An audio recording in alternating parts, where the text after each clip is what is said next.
Hello friends, അകലെ latest review. Harish ശ്രീലക്ഷ്മിയോട് പറയുക, അയാളെ എൻ്റെ പെങ്ങളോട് ദുഷ്ടത കാണിച്ചെന്ന് കരുതി അയാളുടെ പെങ്ങളായ നിന്നോട് ഞാൻ ആ ദുഷ്ടതയൊന്നും കാണിക്കത്തില്ല.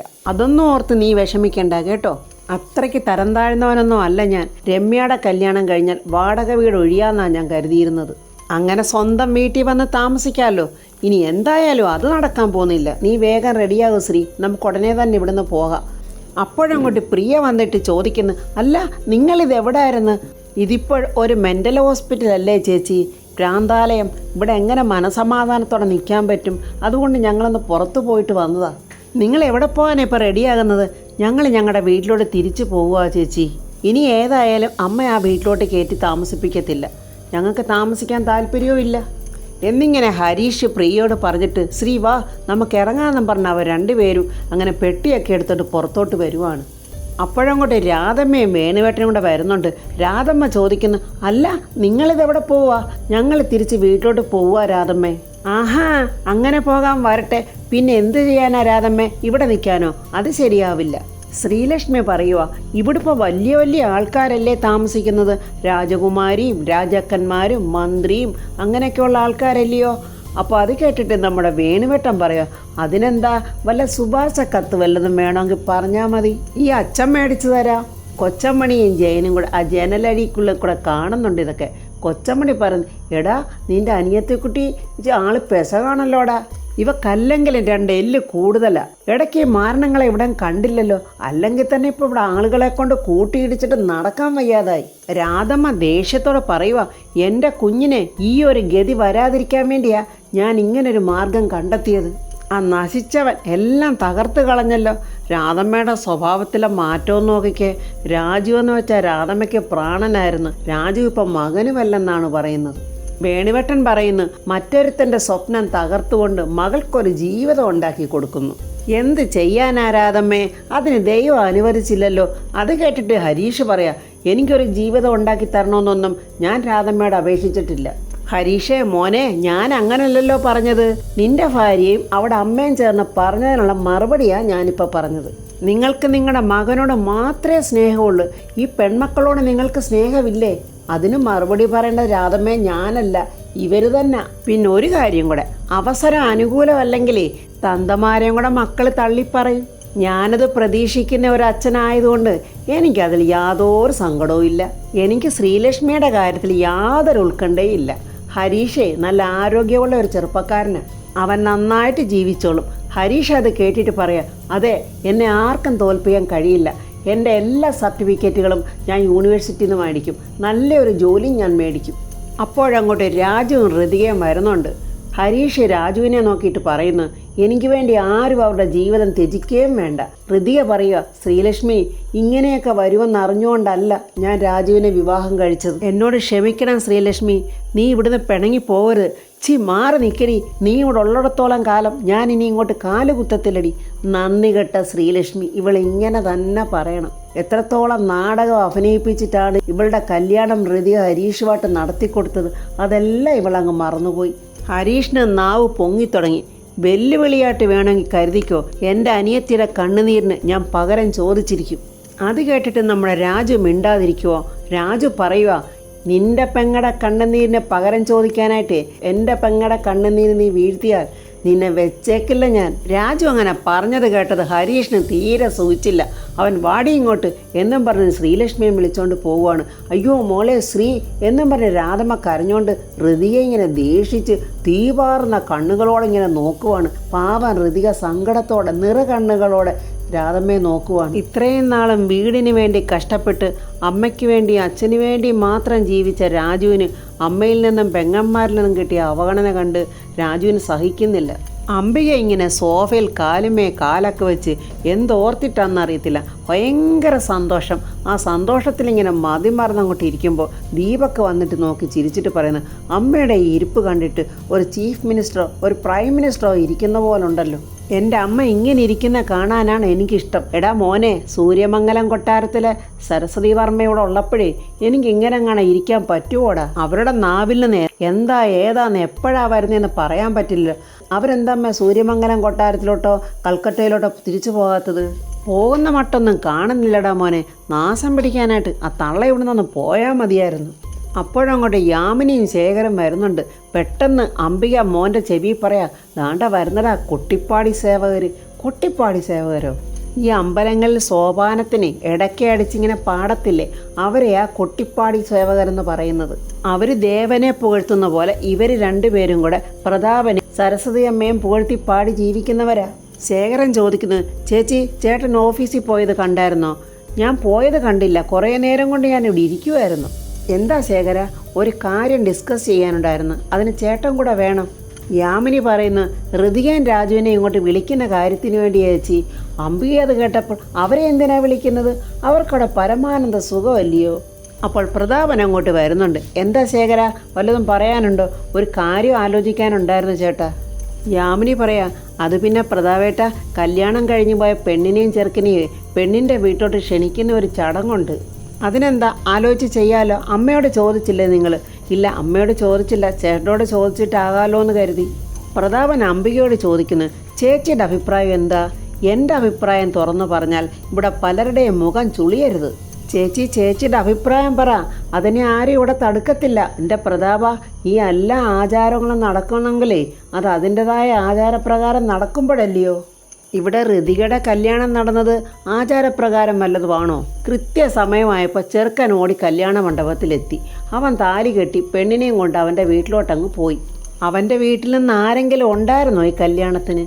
അപ്പോഴേ ആചാരപ്രകാരം തന്നെയാണോ ഈ കല്യാണം നടന്നത്? അത് കേട്ടിട്ട് ശേഖരൻ പറയുന്നു, ആചാരങ്ങളും അനുഷ്ഠാനങ്ങളും ഒക്കെ മനുഷ്യരുണ്ടാക്കുന്നതല്ലയോ?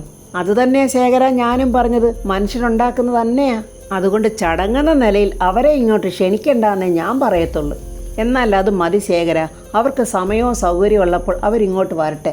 അങ്ങനെ അംബിക വീണ്ടും പ്രതാപൻ്റെ ജീവിതത്തിൽ കയറി കളിക്കാൻ തുടങ്ങി.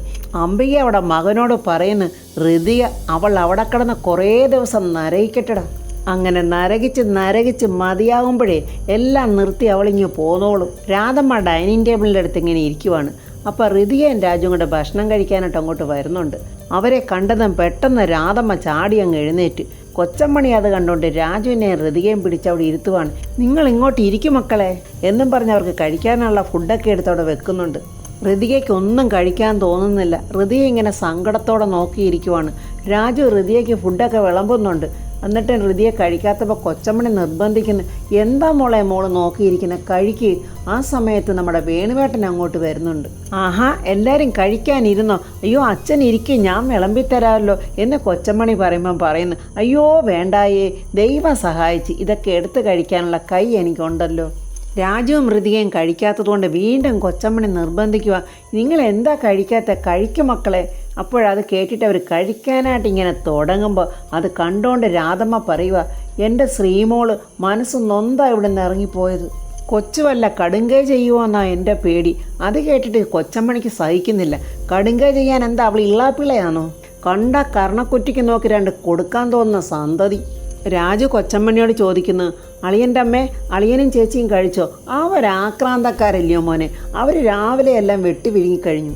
ജയനും പ്രിയ അത് കേട്ടിട്ട് വന്നിട്ട് ജയൻ ചോദിക്കുന്നു, എന്താ അമ്മ വെട്ടി വിഴുങ്ങിയെന്ന് പറയുന്നത്? എന്താ ഞങ്ങളെന്താ മുതലക്കുഞ്ഞുങ്ങളാണോ? രാധമ്മ പറയുക, ഇവിടെ ആര് ചത്താലെന്താ, എല്ലാവർക്കും ആഹാരം കഴിച്ചാൽ മതിയല്ലോ. രാജുവിനെ ഋതിയെ നോക്കിയാണ് പറയുന്നത്. ഇത്രയും മോശമായി ചിന്തിക്കാനും ഇത്ര നീചമായി സംസാരിക്കാനും രാധമ്മയ്ക്ക് എങ്ങനെ കഴിയുന്നു? ഇതൊക്കെ കേട്ട് സാഹികെട്ട് നമ്മുടെ വേണുവേട്ടൻ പറയാ, എടി രാധേ, കുട്ടികൾ ആഹാരം കഴിക്കാൻ ഇവിടെ വന്നിരിക്കുക.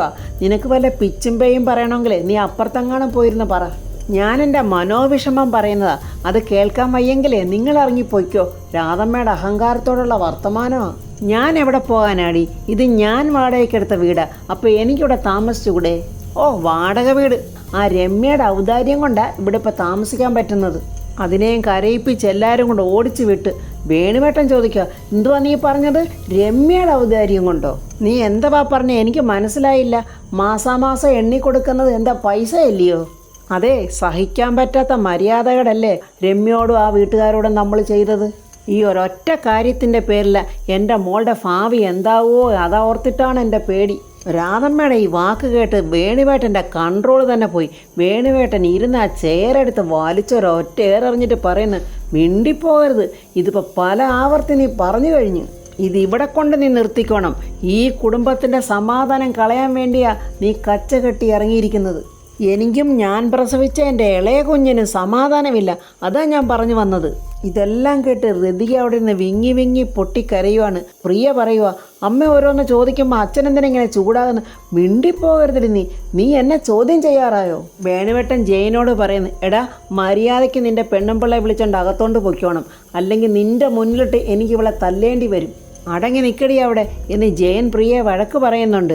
മനഃപൂർവ്വം വഴക്കുണ്ടാക്കാൻ നിൽക്കുന്നുണ്ട്, മുന്നിൽ നിന്ന് മാറിപ്പോകുന്നതാണ് നല്ലത് എന്നും പറഞ്ഞ് വേണുവേട്ടൻ അങ്ങ് പോവുകയാണ്. ആഗ്രഹിച്ച് ഭക്ഷണം കഴിക്കാമെന്ന അച്ഛൻ ഭക്ഷണം കഴിക്കാതെ പോകുന്നത് കണ്ട് രാജു പെട്ടെന്ന് ഋതികയോട് പറയുന്നു, മേഡം കഴിക്കണ്ട, എഴുന്നേറ്റ് പോരെ. നിറ കണ്ണുകളോടെ ഋതിക എഴുന്നേറ്റ് പോകുന്നത് കണ്ടിട്ട് കൊച്ചമ്മണി പറയുന്നു, ആ കുഞ്ഞുങ്ങളൊന്നും കഴിക്കാതെ പോയി. ഇങ്ങനെയൊക്കെയാണോ രാധമ്മേ നീ പെരുമാറുന്നത്? നിനക്കെന്താ തലയ്ക്ക് വെളിവില്ലയോ? എനിക്ക് ഇങ്ങനെയൊക്കെ പെരുമാറാനേ പറ്റൂ. അത് സഹിക്കാൻ പറ്റാത്തൊരു പോകേണ്ടവർക്ക് പോകാം എന്ന് വെച്ചാൽ ഞാൻ ഇറങ്ങിപ്പോണമെന്നാന്നോടി നീ പറഞ്ഞത്? അങ്ങനെയെങ്കിൽ അങ്ങനെ തന്നെ. ആഹാ, നീ ആരാടി? നീ ആരാണെന്നാടി നിന്റെ വിചാരം? ആ രമ്യയുടെ വക്കാലത്തും പിടിച്ചോണ്ട് നീ തല്ലി തകർക്കുന്നത് നിന്റെ കുടുംബമാ. എന്നാലേ ഞാനങ്ങ് സഹിച്ചു. അത് കേട്ടപ്പോൾ കൊച്ചമ്മണി പറയുക, നീ ആ രമ്യയുടെ കയ്യിൽ നിന്ന് രഹസ്യമായിട്ട് എത്ര ലക്ഷം രൂപയാടി മേടിച്ചത്? ആ മേടിച്ച പൈസ തിരിച്ചു കൊടുക്കാൻ വക്കില്ലാത്തതുകൊണ്ടല്ലോടി അറവമാടിനെ വിൽക്കുന്ന പോലെ സ്വന്തം മകനെ നീ വിൽക്കാൻ നോക്കിയത്? പിന്നെ അല്ല, കളി കൊച്ചമ്മണിയോടാ. കൊച്ചമ്മണി അങ്ങനെ പറഞ്ഞത് കേട്ട് രാധമ്മ ഇങ്ങനെ നോക്കി നിൽക്കുക. അപ്പോൾ പെട്ടെന്ന് പ്രിയ ഇങ്ങോട്ട് കയറി വന്നിട്ട് പറയുക, വേണ്ട പരട്ടത്തള്ളേ, എൻ്റെ അമ്മയോട് ഇങ്ങനെ വല്ലതും പറഞ്ഞാലുണ്ടല്ലോ, പറഞ്ഞാൽ നീ എന്തോടുക്കൂടി? പറഞ്ഞാൽ നീ എന്നെ അങ്ങ് വിഴുങ്ങിക്കളയോ? പോടി കർക്കിടക വെടലേ. പ്രിയ ജയനോട് പറയുന്ന, ദാണ്ട ഈ മാരണത്തെ മര്യാദയ്ക്ക് നിർത്തിയില്ലെങ്കിൽ ഇവരുടെ കഥ ഞാനിപ്പോൾ കഴിക്കും. അത് കേട്ടിട്ട് ജയൻ പെട്ടെന്ന് കൊച്ചമ്മനെ വിളിച്ചോണ്ട് അങ്ങ് പോവുകയാണ്.